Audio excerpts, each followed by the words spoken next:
Well, Anson, congratulations. As we were talking about before we got started, when we originally scheduled this was part two of the amazing talk we had a couple weeks ago. And now we get to talk to you less than tw 24 hours after another Carolina national championship. So, congratulations. It's our first, Jerry and I were saying it's like our first, it's as close as we get to the on the field interview right after the game. Well, I'm excited. You guys do a wonderful job, and it's always my pleasure to speak with you and Jerry. Uh, Yep. Well, this is amazing. And, J Jerry just asked you, but we'll ask you again. How are you feeling? And your answer was cloud nine. Yeah, no, I mean, these things never get old. Doesn't matter how many you win. And honestly, I didn't win this. It was won by Damon Nahas, Tracy Bates, Leone, and Chris Ducar.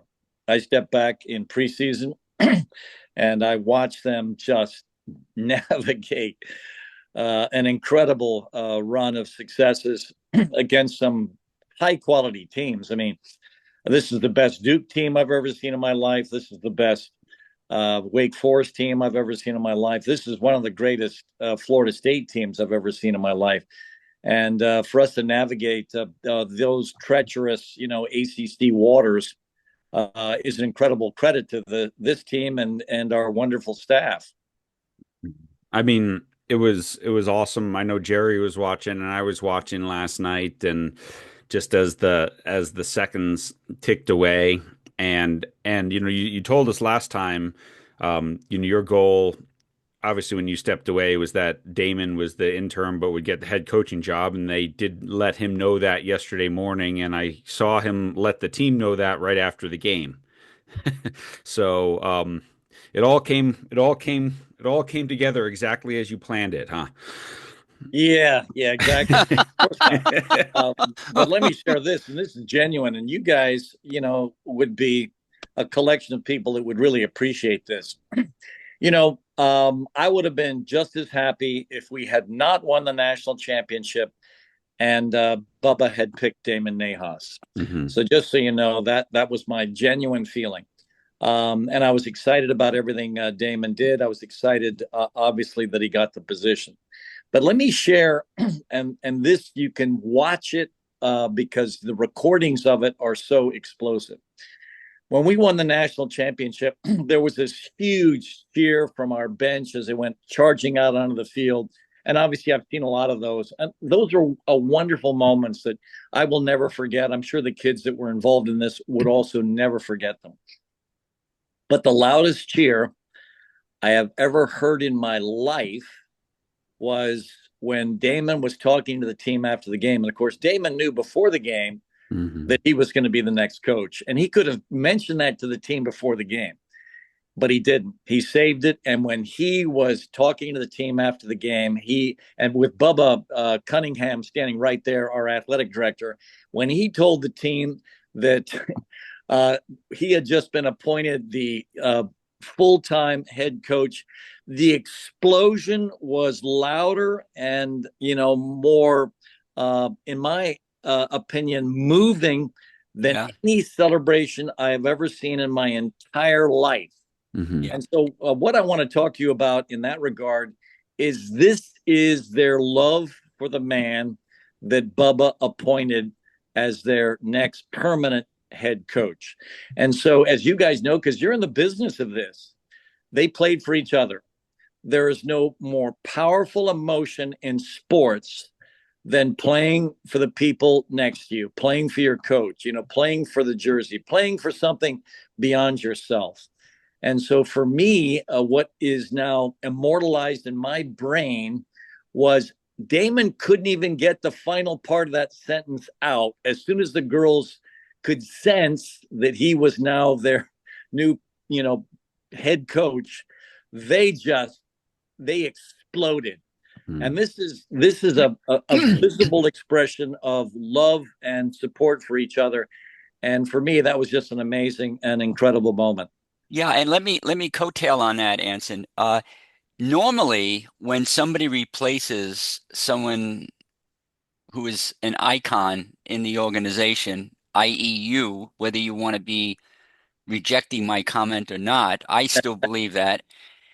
Uh, there's always that concern, like what's it going to be like? I'm taking over. Oh my God. How does a coach feel taking over for someone who's had so much success and then to win the national championship on the night that he gets told he's the replacement? I mean, Yeah, that's really different. it is. It's extraordinary. And there are a lot of different ways to look at this. But one way to look at it in the most positive light is, we had a lot of extraordinary alumni out there that could have come in and done a fantastic job for the University of North Carolina. And obviously, I know these extraordinary women. How do I know them? I know them incredibly well. These are women that won national championships. These are women that ascended to, gold medals in the Olympics and world championships on the next stage and professional championships. And so the collection of people that were available out of our alumni were absolutely remarkable. So the pressure that Damon was under, in addition to basically I guess, filling in for a program where if you don't win the national championship, the season is a failure. You can imagine all the different pressures that were on him. But to add another piece to that is there was a mass exodus. My kids, I was listening to an interview that Olivia Thomas gave, and she was the kid that scored the goal against Wake Forest to help us win the game. And she was being interviewed. She was talking about, the huge challenges we had postseason. And last year was remarkable in so many different ways. We didn't get to the Final Four, but we had 11 kids sign pro contracts. We lost 9 kids in the transfer portal. So all we had in the offseason were 12 players. That's all we had. And so we had to recruit players off our club team. We recruited some players off the club team. We had to recruit boys off the boys club team on campus just to have enough numbers to practice with. So we started in this incredibly deep hole. And then, of course, the kids come back, and to make matters even more complicated for our kids, I stepped back. I retired. And so now all of a sudden, Damon Nahas, Tracy Bates, Leone, and Chris Ducar are one coach shy, because you're allowed to have 4 coaches in women's soccer at a Division I level. And they've got 1 returning starter from last year.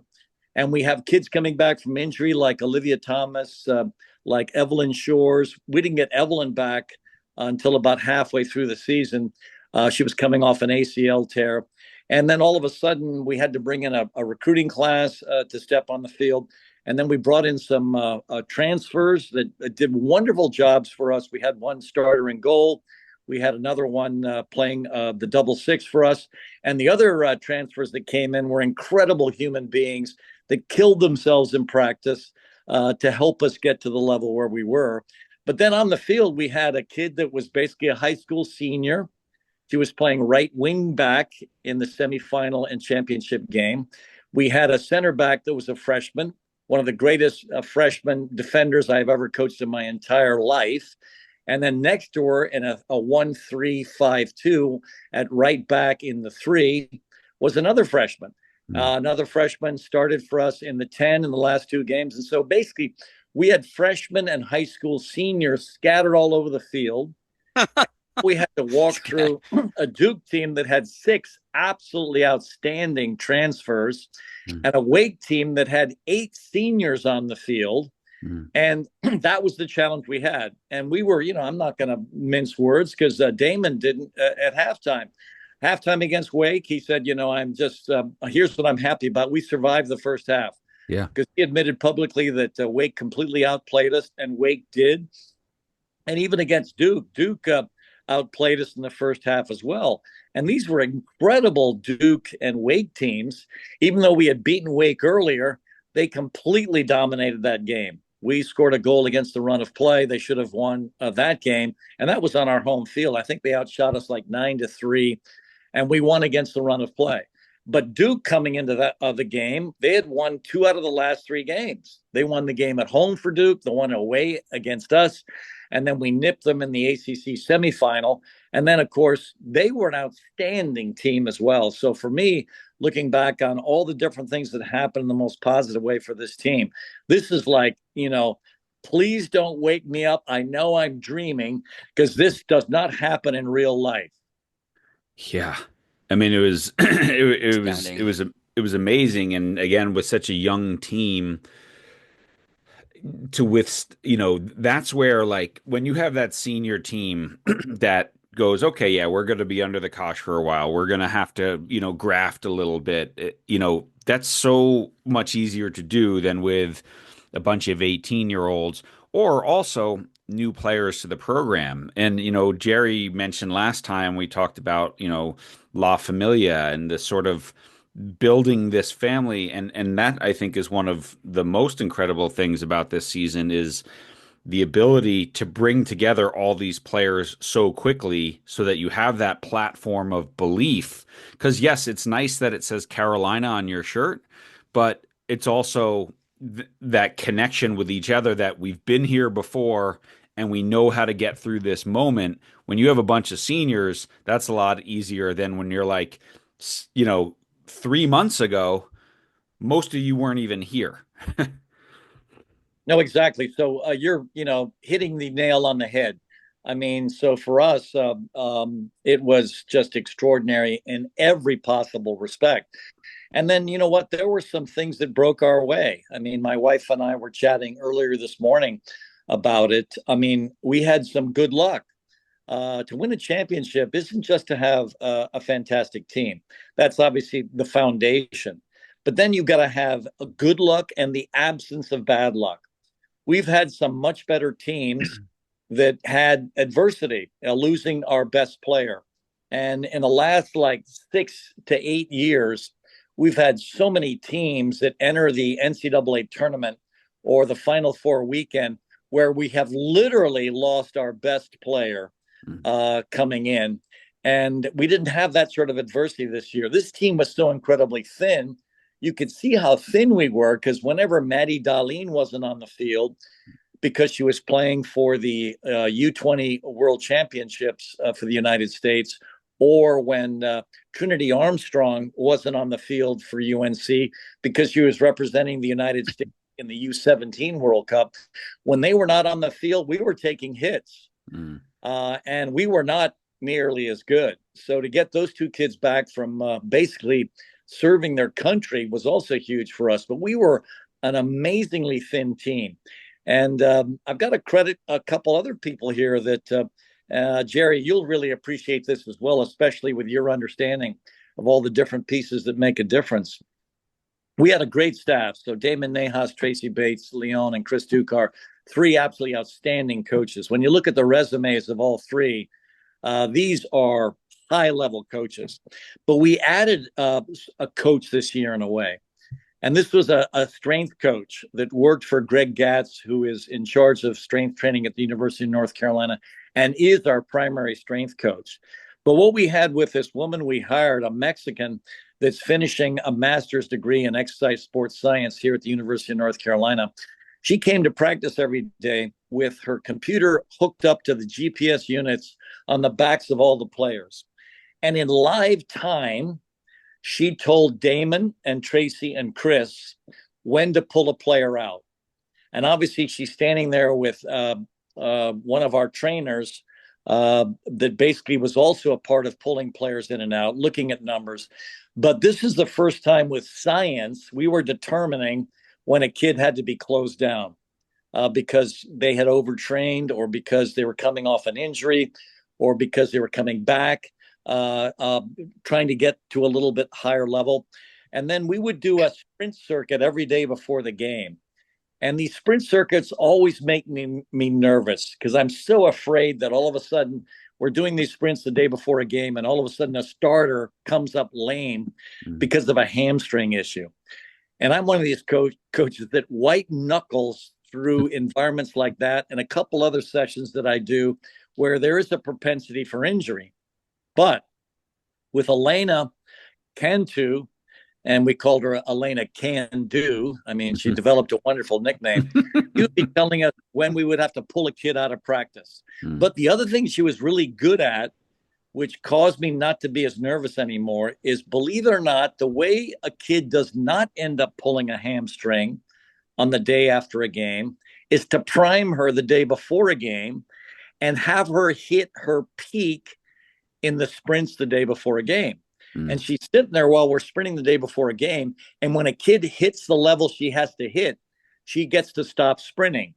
So here's the motivation for every kid the day before we play: to hit that peak.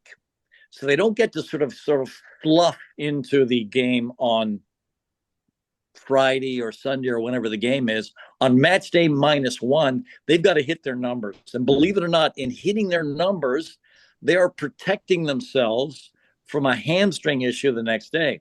Because one of the biggest problems we had a year ago was we had this unbelievable center forward that we were dying to play maximum minutes, but all of a sudden against Alabama, she came up lame because she ripped her hamstring to shreds, and we didn't really have her the rest of the year. Coming into the spring, it was also an issue. We were very careful with her. And then in the fall, unfortunately, she did have a bit of a hamstring issue, but we kept this thing about let's sprint them the day before the game. And all of a sudden, this woman ends up the MVP offensive player for the Final Four weekend, scoring a goal against Duke and a goal against Wake Forest. And the goal against Duke was a full field sprint. And that was the sprint that hamstrung her against Alabama last year. And yet watching her this year, and I attribute our success not only to this girl's effort to get healthy and stay healthy, but to Elena Cantu, that is sitting there with this computer looking at numbers with our GPS units and making a difference for us. Well, she gave her a shout out in her post game interview. I don't know if you've seen that yet, but she gave the trainer and her a shout out for getting her on the field and keeping her healthy. No, I appreciate that. And that's, again, the nature of these kids. And again, and Jerry, you and John know this.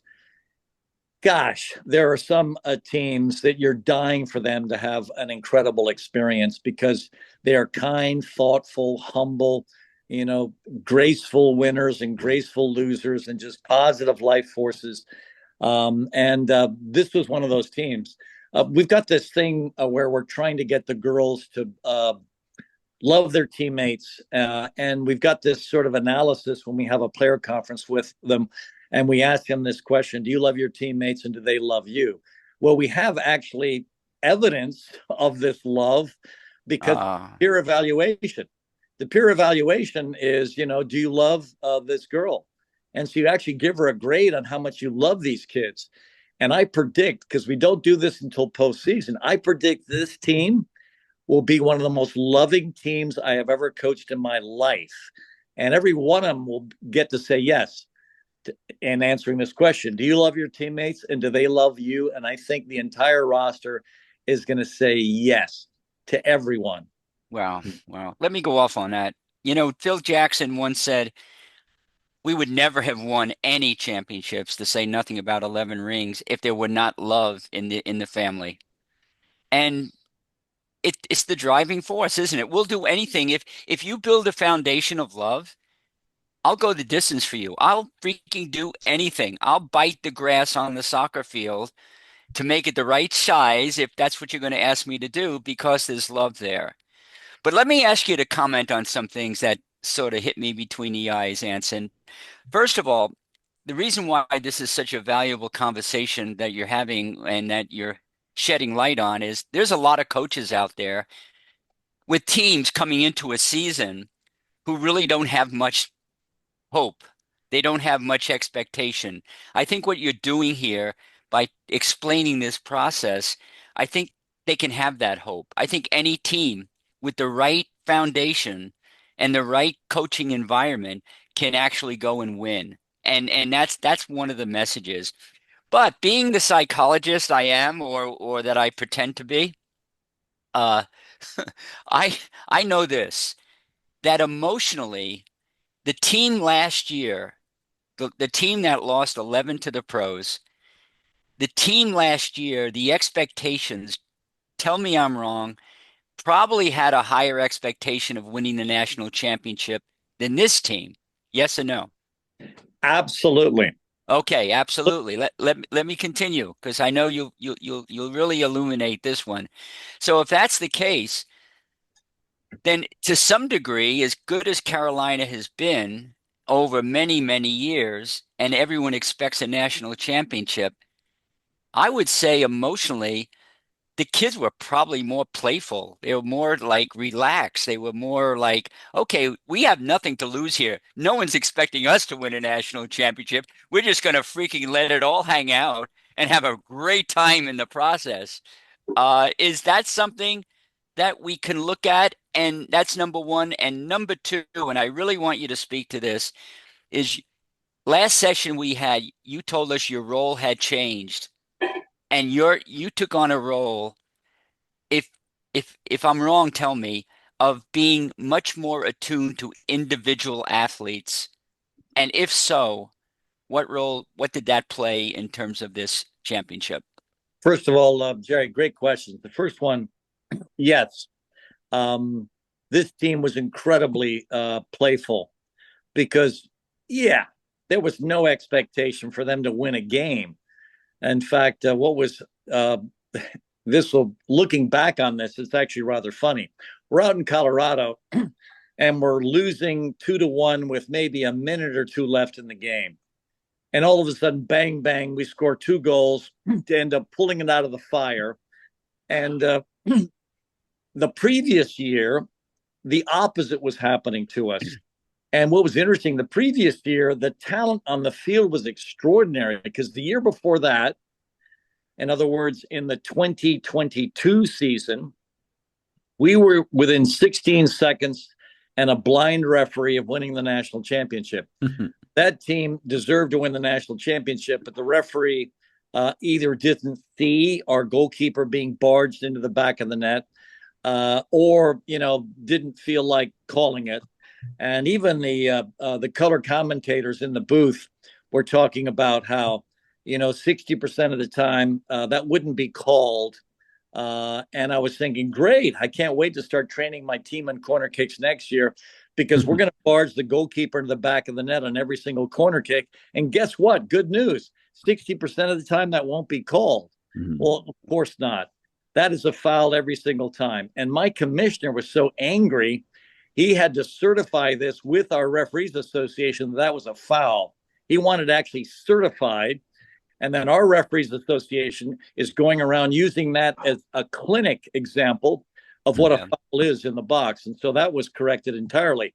That entire team came back with the exception of 2 starters. So the team last year not only had the whole team back that was within 16 seconds of a national championship, but we added 2 All-Americans to it that were injured. Mm. Who were the All-Americans? Sam Meza and Macy Bell. Mm. Macy Bell was a first-round draft choice last year, one of the 11 that went pro. So the team was in talent was absolutely extraordinary. But, Jerry, you hit it on the head. They didn't have the love that this team had for each other. Mm. And then the question you asked me about, I was doing sort of a Ferguson role because basically I didn't have to go to practice. Damon was designing the practice. He was doing all the work. Tracy was doing all the work alongside him. Chris Ducar had come back to coaching the goalkeepers from basically trying to sell my stadium out. They were doing all the work. And I just came to practice because I love the kids. I love my staff. I love my team, my university. And I just really enjoyed it. And I was wandering around from player to player, just chatting with them on occasion, teasing some of them. But yes, that was fun for me. Now, whether or not it had any impact at all, who the heck knows? Because honestly, the coaching geniuses, in my opinion, were certainly Damon Nahas that organized every session. And in my opinion, is an absolute coaching genius. And also the Tracy Bates. And the thing about Tracy that I absolutely love is she loves everyone. She loves absolutely everyone. And she loves them all the time. and they love her back. And I watch it happen. And how did I know this was going to happen? Because I absolutely loved her when I coached her. Yeah. She loved me back. And Mm. so, yeah, all that You, you know, you know the beauty of love, what I have found, and people are very shy about using that word. I'm so glad you're comfortable using it because it's not quote unquote scientific, you know? You can't quantify it, you know? It's just a quality. It's a feeling that we have that germinates our souls and it galvanizes teams like nothing else. But the thing about love is it also means that because there's love, that you can be more demanding. Like you can demand from your athletes to do those sprints. You can demand from your athletes to show up at 6 in the morning when it's a freezing cold morning in Chapel Hill. And I've been there and it is cold some mornings. And those kids will show up and they will give and they will go to they'll die, they'll bleed for each other because of the love. So a lot of people don't understand. Well, a lot of coaches think, well, if I show too much love, then they're going to be, they're going to like take it easy. They're not, not going to work hard. But the opposite is true, isn't it? I think you found that out a long time ago, right? yeah, and you're so spot on about this because, right. And the tendency is if you're not one of these, martinets that's screaming at everyone all the time, whipping them to death and criticizing them at every opportunity, you failed. No. Everyone seems to think if you go around loving everyone all of a sudden becomes incredibly soft. No. If there is no greater proof than, the players' love for their coaches and the coaches' love for their players, this year was a great example.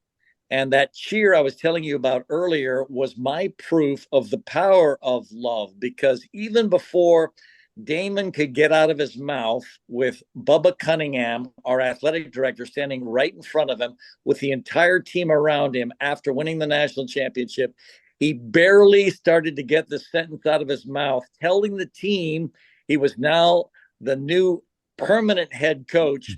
They exploded with love because they had played the whole season for him. They wanted him as their next head coach.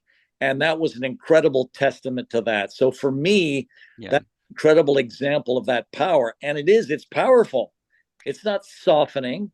It's I hard. love the fact you're using that word powerful. That's another very important word that people overlook. And it brings me back to the quote from Jimi Hendrix, and I think I have it right. Let me try it. But he said when the power of love exceeds the love of power, great things will happen. Gosh, I love that. Isn't that beautiful? Not only is that beautiful, but hang on, Jerry, I've got to write that down. You're being kind. No, no, no, no, no. J Jimi Hendrix. Okay, so give me the quote again. So And the when the power of power love. of love exceeds the love of power, extraordinary things will happen. Now, what I recommend you do since you're writing this down is Google Jimi Hendrix and about that quote because I know that I tend to exaggerate like the word extraordinary and I throw that in there sometimes to make a point. But that's what he said. That was the essence of his comment. I And like I it. think so many coaches are running around there loving power, Mm. Yeah. power, and the team wants power. And Well, it's what power? The power to, it's not power over, it's power to. The power to influence someone. And how do you influence someone? With a lot of love. No, that's good. So when the power of love exceeds the love of power, how do we cap that sentence? I know I could write I it. I just said extraordinary things happen. Okay, I'll use that. yeah.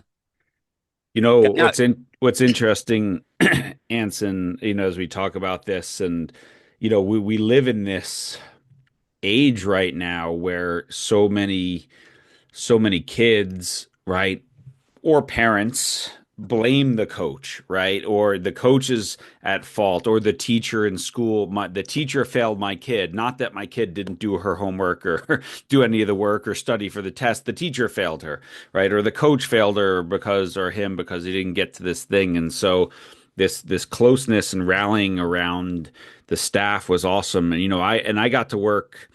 It was very cool all season because I got to work last year with Tracy at Colby, and we were implementing the Way of Champions at Colby College, Tracy and I. And that season we turned it, I'll give her full credit. She turned it around, and some of those kids had never won a conference game, and they won their first conference games and beat their first ranked teams. And I remember when she called me around, maybe it was December, when you had first offered her the position back at Carolina.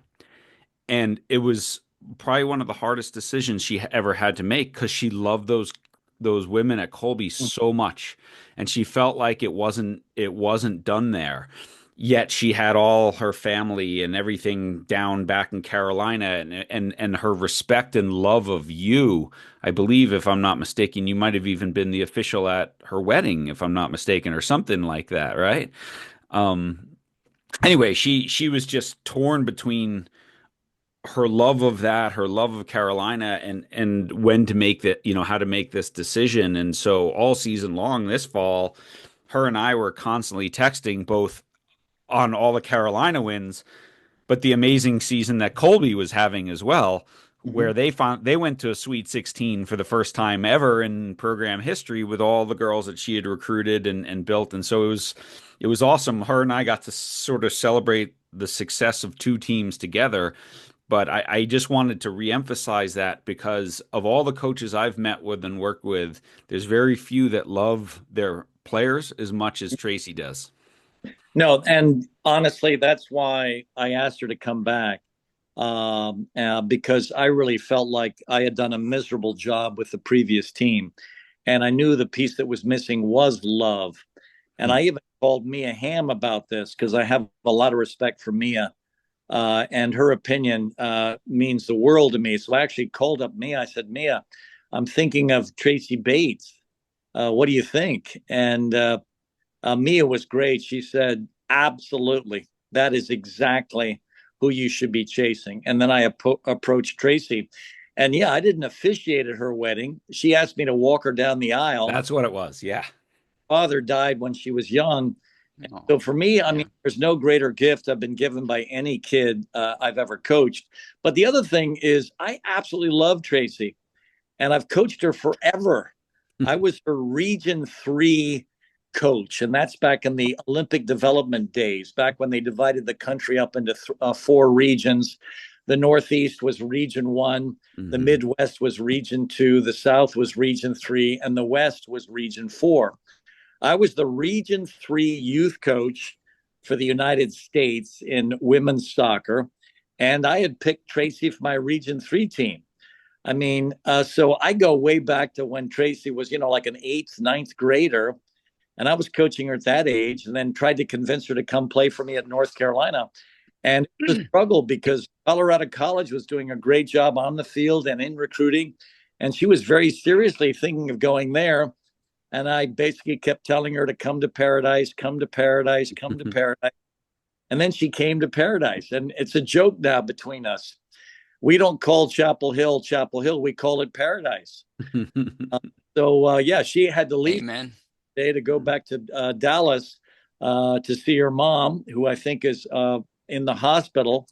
And she'll be coming back to Paradise after, helping out her sisters there that take care of her mother. But yeah, we don't even call Chapel Hill Chapel Hill. We call it Paradise. Why? Because it goes back to my recruitment of her. Tracy, are you going to come to Paradise? Are you going to come to Paradise? Are you going to come to Paradise?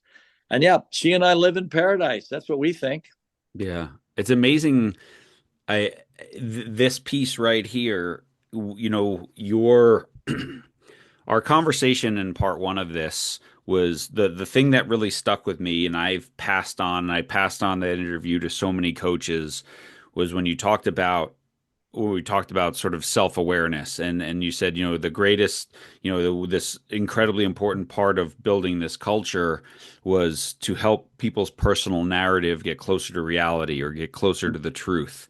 And so many coaches that I've told that have really resonated with that, because when you have 28 on your squad and there's only two whose reality isn't close to the truth, it's cranking, it's flying. But when there's 12 that think they should be starting or whatever, that's where it becomes so hard to manage it all. And so, like from your perspective, like you have to do this as a coach as well. Like after 40 something years, you had to do this self-reflection and say, the reality of my coaching staff or what I'm giving is I need more love, I need more Tracy. And I got to go find that or this coaching staff. And so many coaches are afraid to do that. And so what an amazing thing that you were able to do that sort of self-reflection. Well, yeah, and I appreciate that statement, John. I think you are spot on. I know myself. I am a radical introvert. Um, the way I communicate best actually is in writing. Yeah. I don't communicate that well face to face. Not that I'm inarticulate. No, I am. I am articulate. I know I am. But what I struggle to do face to face with someone, getting back to what Jerry said earlier, is I really struggle to tell someone face to face that I love them. Mm. And I don't know what language to use. I mean, from a for a male coaching women, that's dangerous territory. Yeah. Yep. So how do you express it in a way that isn't sexual and yet is still genuine and deep? So how do you have that conversation? And I'm not comfortable with that conversation. Now, because I'm very comfortable writing, one of the best inventions for me ever was the cell phone with text messaging. Mm-hmm. I can write a message in a way accurately and share something that is, I think, well articulated. Um, and I'm comfortable with that. But face to face with someone, I struggle to because, again, I don't know if introversion is a disease or whatever it is, but I'm afraid to really get close to someone face to face. And so for me, I needed someone like Tracy who unabashedly will love you openly and immediately. And this gets back to Brene Brown, who, by the way, I've got to keep reading. She is so high on vulnerability. And I guess Tracy has many superpowers, but I think vulnerability might be her most extraordinary superpower. She has no issue sharing with you that she loves you, whether or not you give anything back to her. Mm. She can give you her heart, and you can rip it out and stomp on it for an hour or two, and she's okay with that.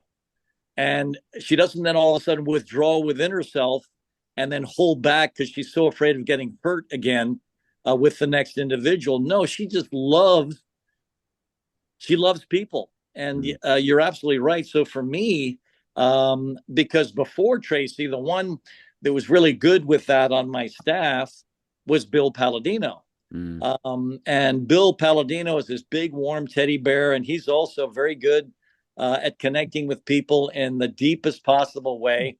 And I know who I am. I am a shark with blood in the water. I know who I am. And you can't really, do a great job with the team if that's your personality. So, yeah, Tracy Bates was the person that I was missing. And then I got approval from, the one at the absolute top of the Carolina Pyramid, whose name is Mia Hamm. And when she endorsed it, I was thinking, okay, now I'm going to go for it. And I'm a good recruiter. Mm-hmm. And I had to recruit Tracy for the second time to come back to Paradise. And I did. And I'm so glad I did. And by the way, Damon loves her too. One of my favorite moments, and I have to share this, and I shared this with Melissa.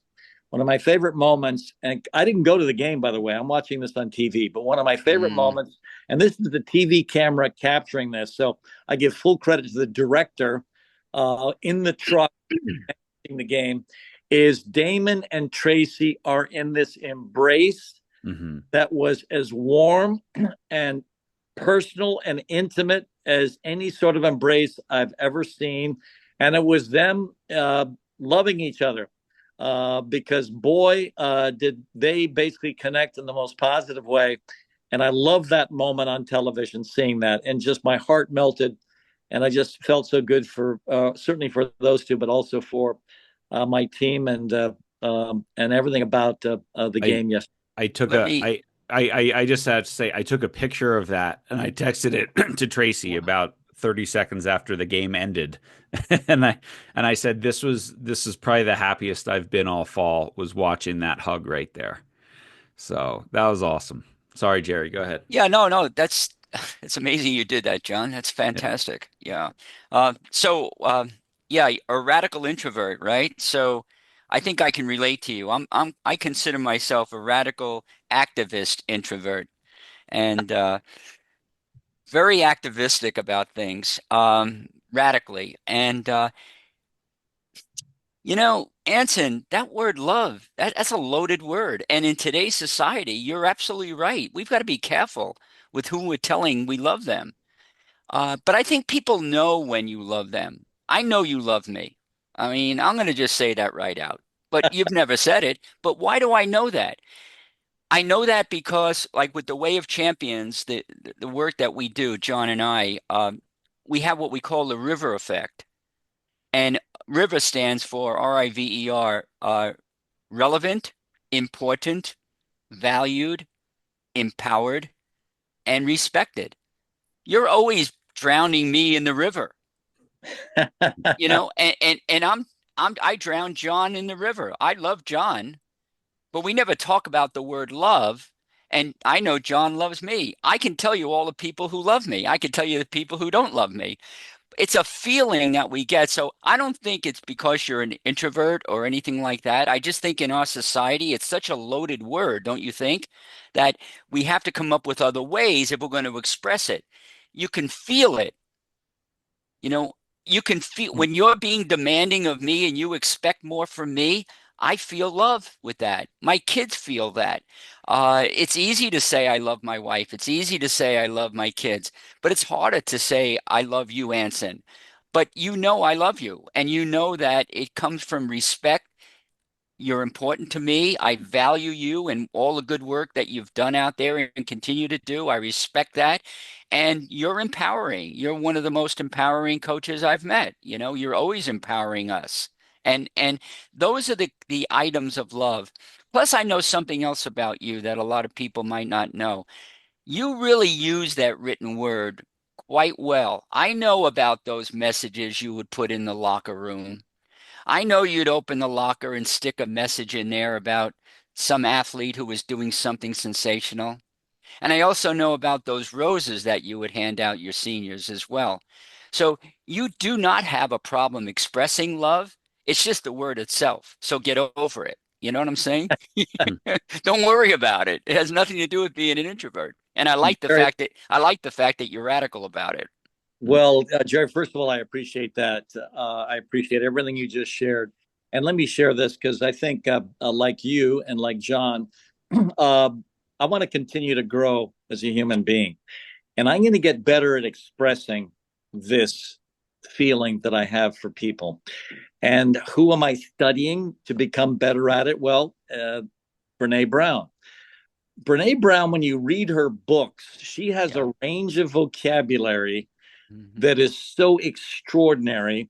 And I have to learn from it because, like you, I use a lot of words constantly, like wonderful, extraordinary, incredible, fantastic. But I don't have the nuance that her words have when you read her books. Mhm. And so I've got to read her books more often because right now I'm at the stage and my wife is sitting across the dining room table from me right now. She and I joke about this and tease each other all the time. We can't find half the words we used to know, when we're talking to each other. Yeah. And so I think what I've got to become better at now in my dotage is the words that are basically on the fingertips or on the tongue of Brene Brown when she is expressing the nuances of a situation that she is walking through and into in a relationship with other people. And I've got to get better at that. So trust me, Well, I want to try to develop myself to get a PhD in Brene Brown so I can express myself better. Well, it comes down to that word you used before, Anson, I believe, and that is vulnerability. And vulnerability it's something that we're afraid of being vulnerable, but we admire it in other people, don't we?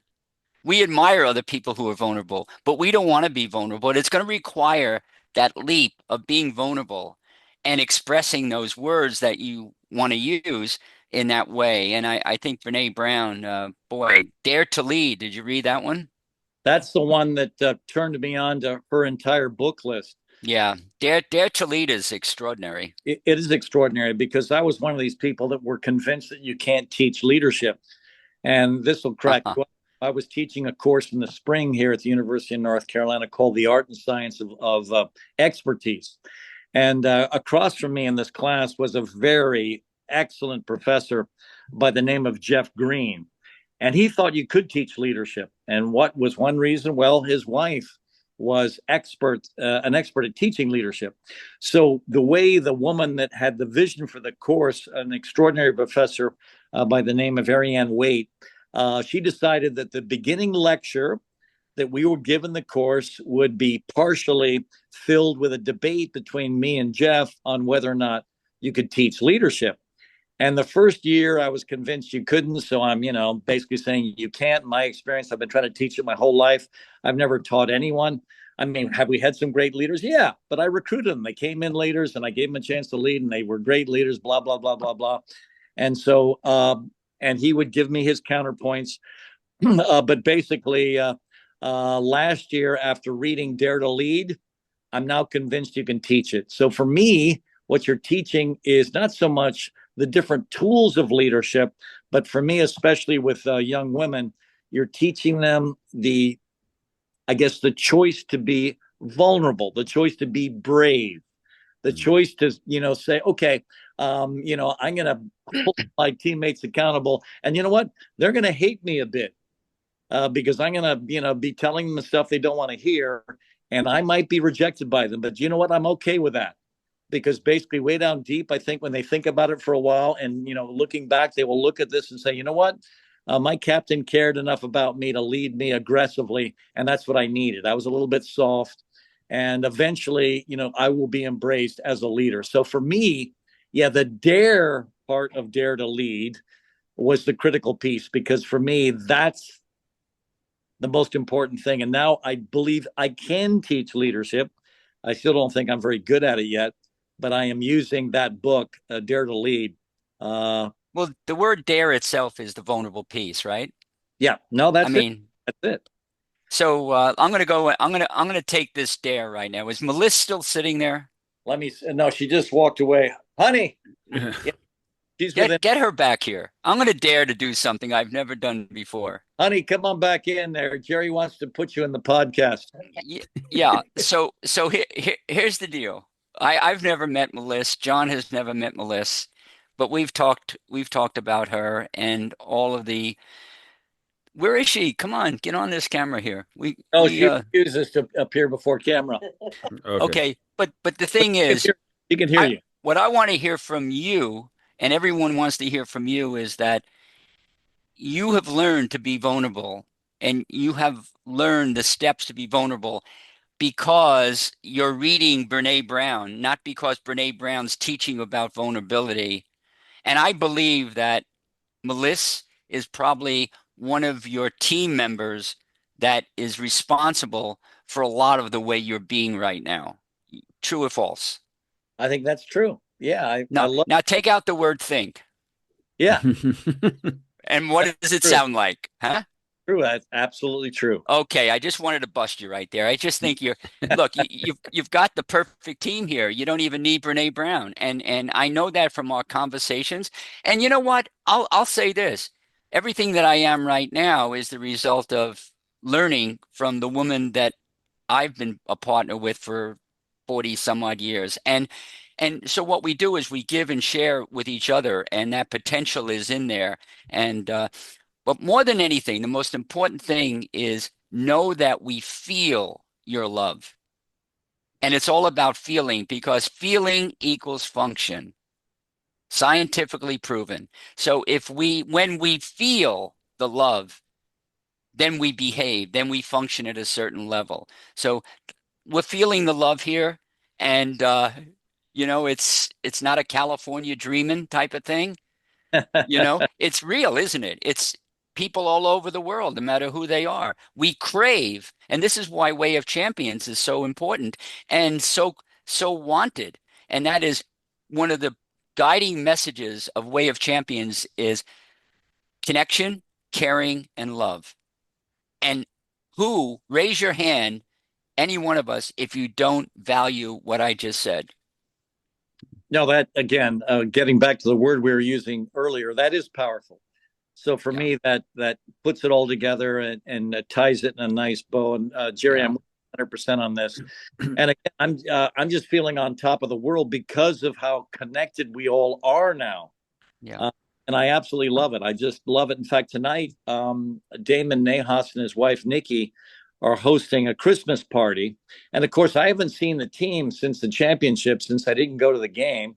So I can't wait to see them tonight. I absolutely can't wait. And Melissa and I are going together.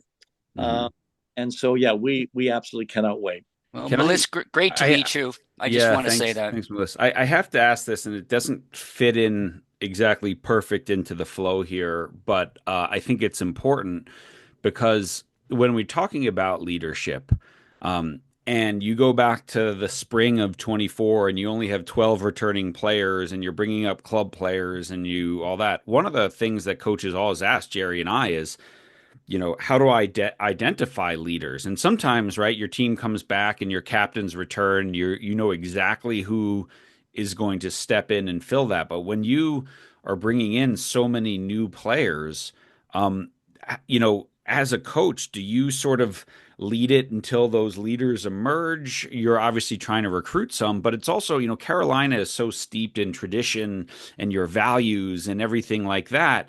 To bring in someone from the outside in August and be like, okay, you're now the leader, that's a really hard thing to do.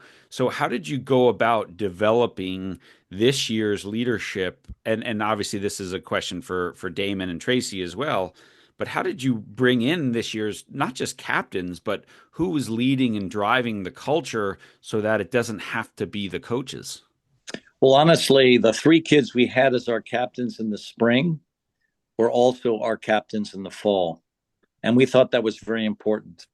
And it was important. So Asha Means, the daughter of Natrone Means, the 11-year running back in the NFL, who now coaches on our football team.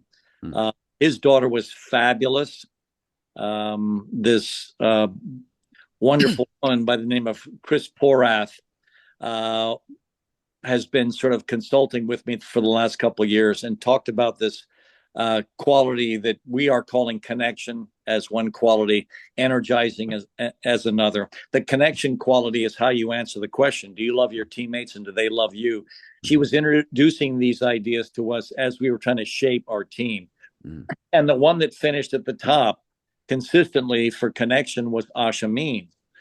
She's this wonderfully connective young woman that's full of, joy and life. And she spends half the practice dancing. We all love this incredible girl. But then we also had another kid, very sweet, talk about loving kid, named Bella Sember. Bella Sember is the Tracy Bates of this team. She just goes around loving everyone. She even loved me every year she was at UNC, even though I didn't play her as much as she wanted. How's that possible? I mean, in the modern age, if your coach doesn't play you, you end up hating them. And the incredible kid loved me anyway, even though she wasn't getting maximum minutes. And so she was the player version of Tracy Bates Leone. And then Tessa Delarose, oh my gosh, this girl can run forever. And in the middle of the summer, she won the most valuable player in the TST tournament, which is the $1 million prize tournament in Cary. This kid, playing basically with a lot of former professionals and U.S. national team players, was voted the MVP of Heather O'Reilly's team that she entered into this thing. So this is a kid that, set the record for the beep in our program. So you have three completely contrasting different personalities between Asha Means, just the unbelievably energizing kid, very extroverted, to Bella Sember, the Tracy Bates clone that just loved everyone, even me, even though I didn't play her as much as she would have wanted. And then Tessa Delarose, the wakes up in the morning, has a schedule on what she's going to do to get better. And so three completely different kinds of personalities, because Tessa Delarose is a lot like me. She's a radical introvert. And I love my introverts, by the way. I identify with them. And so we had three completely different kinds of players. They were our captains in the spring. So they were there when we were just, thin. And then bang, new kids come in. How did they know how to behave? Well, we had three leaders that had been with us for a while, that were leaders all spring, that knew the way they wanted to run the program. And then these other natural leaders came in, like Claire Gagne, the goalkeeper for Brown, who was an outstanding Ivy League goalkeeper that ended up starting for us in goal. Arya Nagai, the Princeton graduate, that technically is one of the most gifted players I've ever coached in my life. So good that I'm trying to convince her to try out for the Japanese full national team, who, by the way, I'll be contacting this week to see if I can get her an invitation. And so these are other leaders. Gagne is more of a verbal leader. Nagai is more of a leader by example. And so all these different other kids come in. And then obviously the, genetic superstar in Trinity Armstrong, our center back, who's basically a high school senior that came to college early. And this girl genetically is different level. This girl will be on the U.S. full national team one day. And I'm just hoping she gets there fast enough to start at right center back next to Gurma, or maybe left center back next to Gurma in the next World Cup for the United States, because this girl's a genetic freak and, is going to out-jump you, outrun you, out-collide you, dribble through you, stop you at will. So we've got these different kinds of leaders on our roster right now. And so for me, it's been very exciting. It's amazing. It's amazing. I just it's so cool because that again, with 12 people left, that you had those three. I mean, in your and I know we got to come to the end here, but in all the years that you coached, there's obviously years where the leaders aren't that obvious, right? You can recruit them, but they still show up and they're not who you thought you recruited or whatever. In those moments, how do you as a coach lead until the leaders emerge? Because this is a constant off-season conversation that I'm having, and I'm sure Jerry's having, is like, the best teams, like you said, the players are running it, and you're taking a step back as a coach. But in those years where no one's, where you're looking around and saying, hey, my best players aren't really leading and the leaders maybe aren't on the field or whatever, how do you step in those moments until and drag people into those leadership roles? Well, let me use a great example, and I feel really good about the example I'm going to share with you, because had this kid that just had an amazing season. She was our first team All-American. Her name is Kate Fossey. Yeah. Kate Fossey, in her first 2 years at the University of North Carolina, mostly playing up front, she came off the bench and scored, I think, maybe 4 goals. I think she averaged 2 goals a season. This year, she scored 20. She is the national scoring leader. So I am being interviewed for television, and this was maybe during the ACC final when we were playing Florida State. And they were asking me about Kate Fossey, about, boy, it's incredible what she's done this year. She really took a huge jump. And I think I interrupted the person that was interviewing me and saying, no. She didn't take a huge jump. This kid comes to every single practice and kills herself. And she has improved dramatically every year.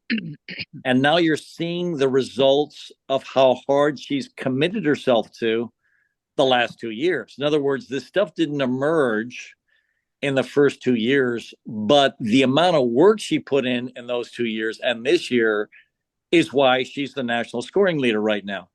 And so, talk about leadership. One of the things I'm always doing consciously is when I go to practice, and certainly this year when Damon was running everything and Tracy was assisting him, and of course Chris Ducar was running the goalkeepers, I would stand there and watch a session that Damon has designed.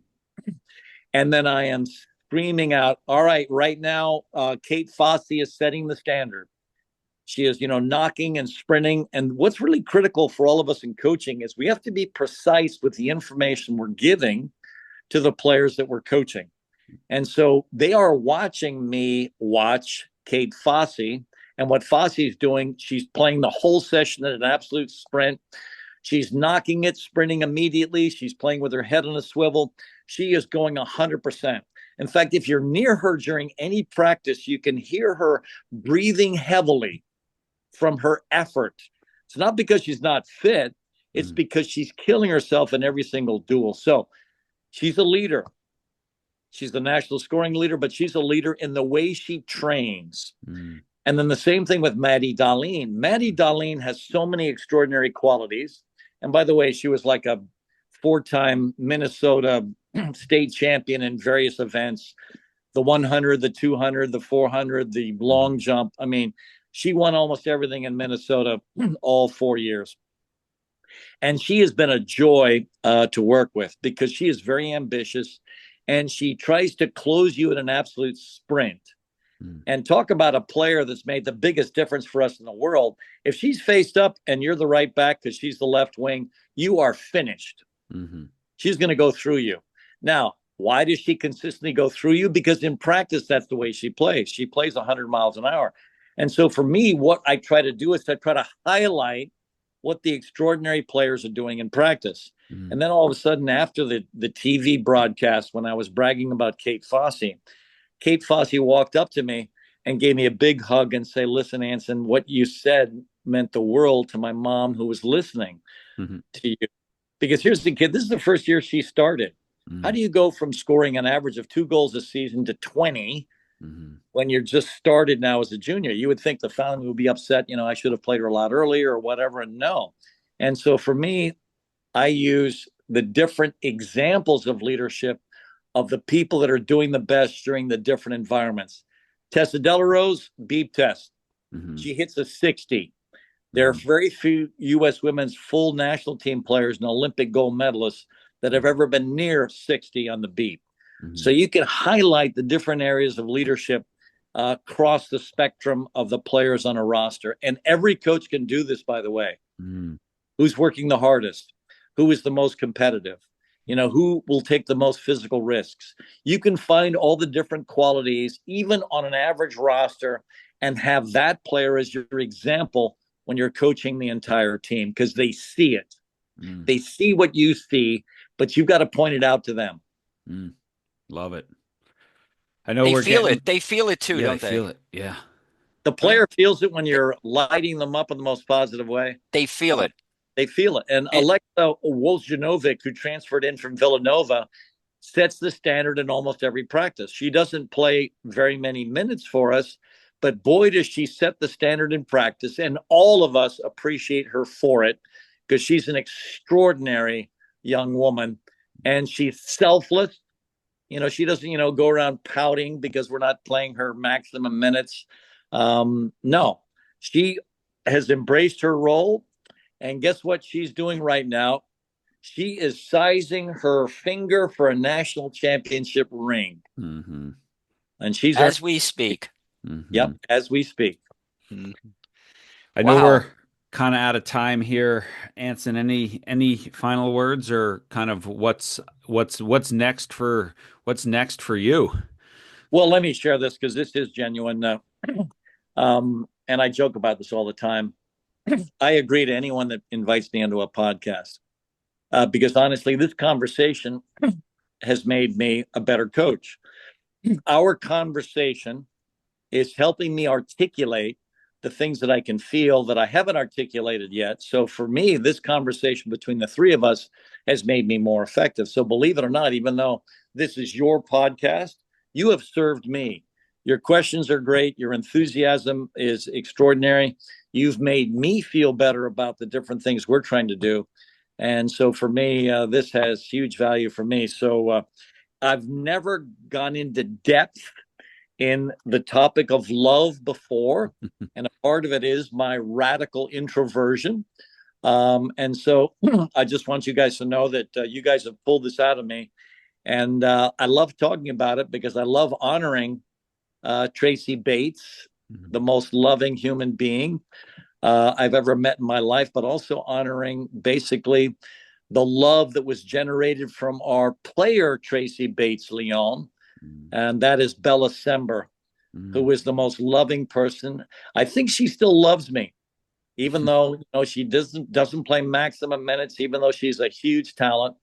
And I think all these different elements have added up, and it is delivered for this incredible team and this wonderful set of coaches a national championship in the most unlikely set of circumstances.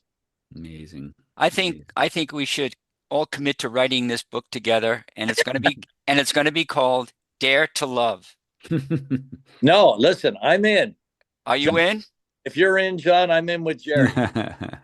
Well, that'd be amazing. I will do something about that. Yeah, amazing. And Great Anson, count. thank you so much for jumping on again and celebrating and another national championship at Carolina. And I was just thinking last night, when we were getting ready for this, right? That also this championship was held in Cary, right? And so it's held in the back door, and right next to Chapel Hill. And there's three teams from North Carolina in the Final Four, and that's really part of your legacy of building soccer there. That it really is the epicenter of U.S. women's soccer there. And so congratulations on everything, and on this amazing special season that you got to enjoy from a different perspective as well. And we're just last night, I know Jerry and I were just so happy for Carolina soccer. So congrats. John, thank you. Jerry, thank you. I always enjoy this. So, gentlemen, see you at the next adventure. Yes. We love you, Anson. Yes. Well, I love you two guys too. And that book thing, I'm in. Okay. Love I'll it. be talking with you. You got it. Bye, guys. Okay. Take care. Jerry, that was pretty extraordinary. Your first takeaway. Well, John, I mean, it's hard to put them first, second, or third, but the thing that really jumps off the page at me is if we ever had any doubt that Way of Champions has got the right message for everybody out there, and that is the message of love, we can just throw that in the garbage can because right now, I mean, what he was saying was everything we're trying to create through our websites, through our podcast, through the work we're doing with our certification program. And really, it really does come down to this. And people are coming out of the closet, so to speak, and saying, you know what, we do love each other. And it's love that really takes us over the finish line. And here's this national championship team who had 12 players to begin with, none of whom were national level players in that way, came together, bonded, came together and galvanized, and it was all over the love that the coaching staff was bringing into the arena. And we talked about Tracy doing that and what have you. But I've been preaching this gospel of love for a long time, haven't I?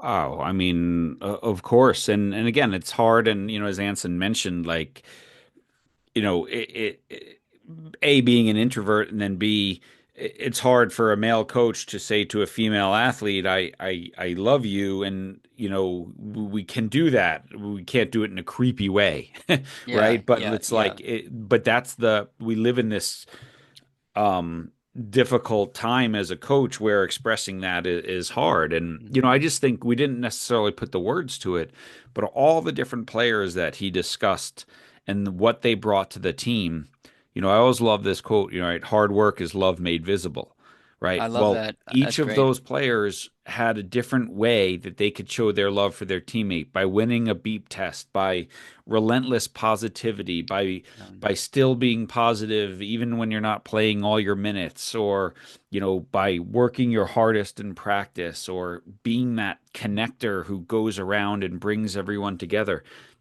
So I think for the athletes listening and the coaches listening, it's like you might not have a person that you think brings all the qualities of leadership and possesses every one of them, but you have lots of people who have one of those things. Hmm. And to identify it and to highlight it, and then to express Yeah. that to the Yeah. team, that Yeah. in Yeah. this aspect of fitness we all need to be more like so and so. In Yeah. this aspect of connection we all need to be more like so and so. That's great. I think the message of love can be gotten in many ways. I love saying to people, I love the way you show up early for practice. I love the way you stay late after practice. I love the way you talk and empower your teammates. I love this. I love this. So I'm telling people what I love about them rather than just saying I love you.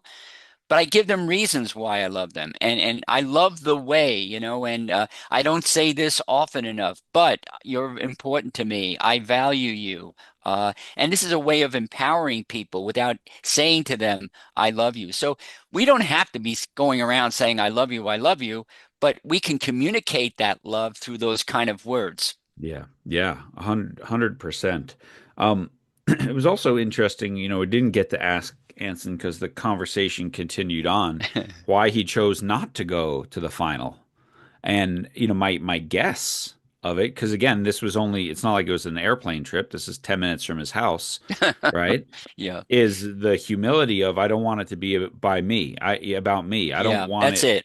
to the Yeah. camera to be on me there. I Yeah. want it to be on Damon. I want it to be on Tracy. I want it to be on the team. And that humility Yeah. of, that it's their win, it's not my win is That I'm came just that came out loud and clear in his conversation. He kept referring to the coaching staff, and it was their job, and they did an excellent job.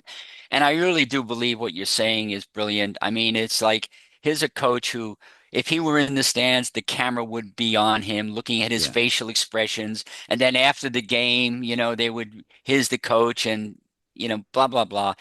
Stay at home, let this be their moment. yeah. And but you could still feel the joy for them and the love and the connection and the caring and all of that. So it's not about being at the game. You can still have those other feelings for sure. But you're right on, John, with that. Well, I think so many leaders build something that's all about them, and the company or the sports team or the program rises and falls on the charisma of that leader. So when they're gone, there's no structure. And I think, without saying it, you can see Anson's pride in that Carolina goes on. Yeah. And it's because he surrounded himself with extraordinary other coaches who could take the reins and run with it versus surround yourself with people who, you know, they always say, you know, B-rate leaders hire C-level assistants and A's hire A's. And he hired A's, surrounded himself with people who were as good or better than him Yeah. to take it and Yeah. run with it. And that's really the quality of leadership, that when you step away, it keeps churning because the foundation is strong. Talking about leadership, John, Bubba Cunningham, is that his word? Is Yeah, that the his name? AD, yeah. The AD? Yeah. What a brilliant move on his part, huh? I Yeah. mean, he comes out, he looks like a genius. And like Anson was saying, there are so many candidates that could have filled that position. And choosing a man over a woman, I mean, that is a sensitive issue today, to make that decision when so many people are saying you got to pick a woman, you have to pick a woman, a Mhm. female. And I get that.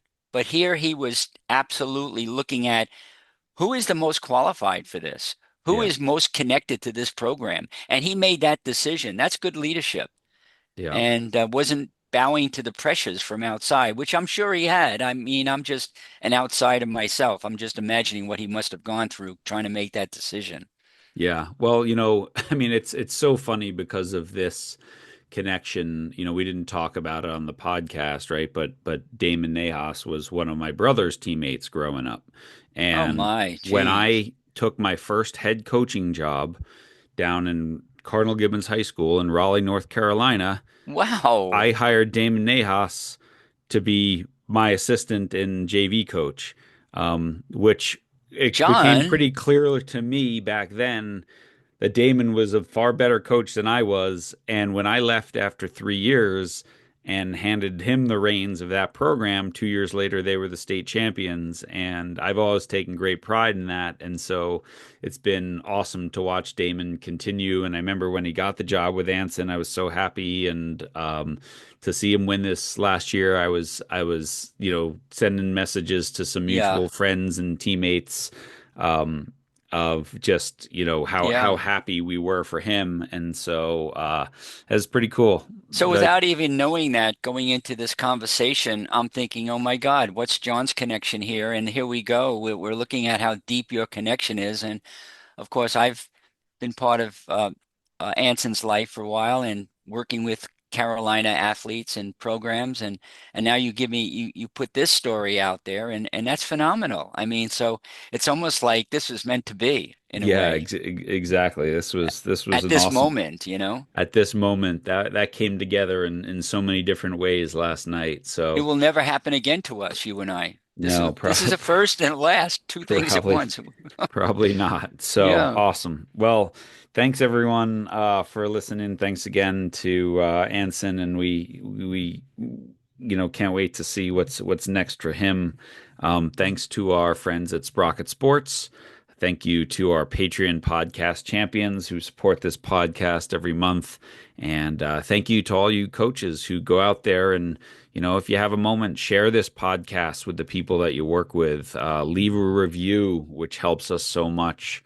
That's how you can spread the influence of this podcast. And that influence is not neutral. So everyone you share this with makes a difference and allows you to leave a positive impact this week, right, Jerry? It's amazing how many ways you could use that expression, John. I think over the last 35 podcasts, you've managed to change it every single time, but it comes back to the same thing. Let's not forget how influential we really are. Either way. Amen to that. Yeah. Thanks, everyone. We'll see you again Thank next week. you. Thank you, John.